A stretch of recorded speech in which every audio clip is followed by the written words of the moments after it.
Congresswoman Elise Stefanik did not back down when this interview took a turn. Check it out. I want to ask you, you talk about moral clarity. I want to ask you about something that former President Trump recently said. He referred to migrants as, quote, poisoning the blood of our country. This is language that the Biden campaign, others, says, quote, is parroting Adolf Hitler. Are you comfortable with former President Trump's comments? Well, yet again, we have the media, which is so biased, which is reiterating whatever the talking points the Biden campaign is giving.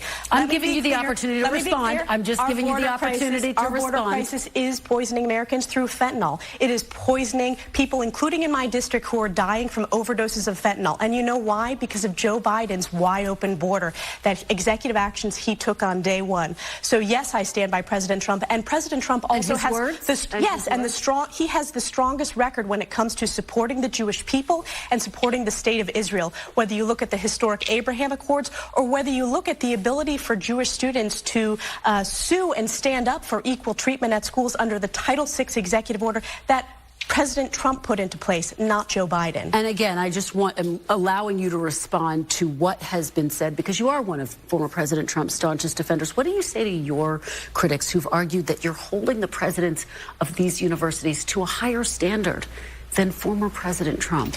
These university presidents answered the question, does calling for the genocide of Jews violate your university's code of conduct?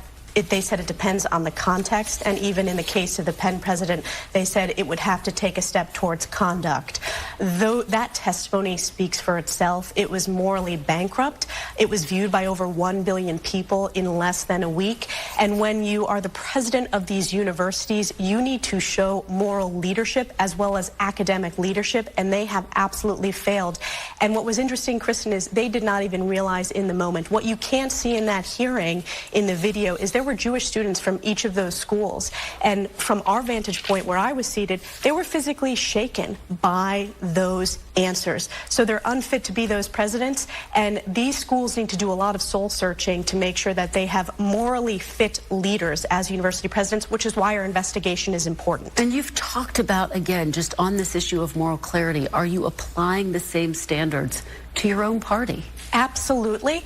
House Republicans stand strongly when it comes to condemning anti-Semitism. And let's be clear, Kristen, over 100 Democrats in the House voted against condemning anti-Semitism. Congresswoman Stefanik, she's awesome. She knows her stuff, and you can tell she's totally supportive of Trump.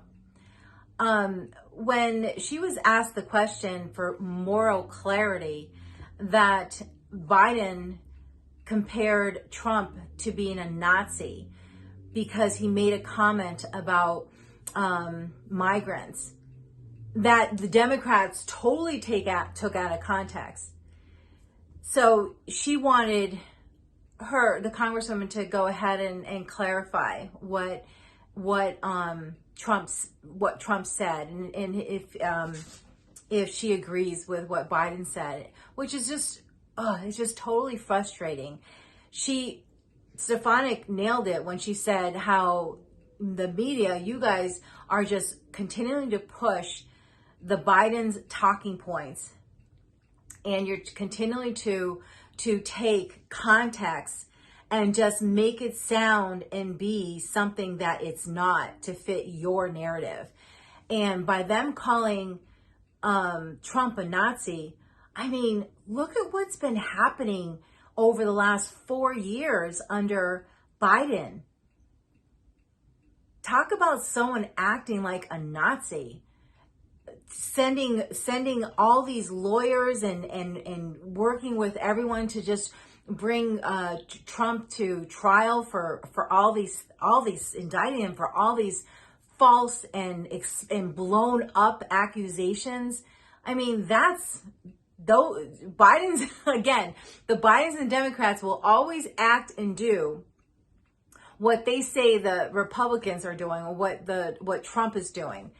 It's almost like to hide that they're the ones doing it. But I don't know, what I'm seeing out there is I really think American people are seeing through this and realizing what is really going on here. And Stefanik was just amazing at keeping her cool and answering the questions, very, very detailed, and explained everything so well.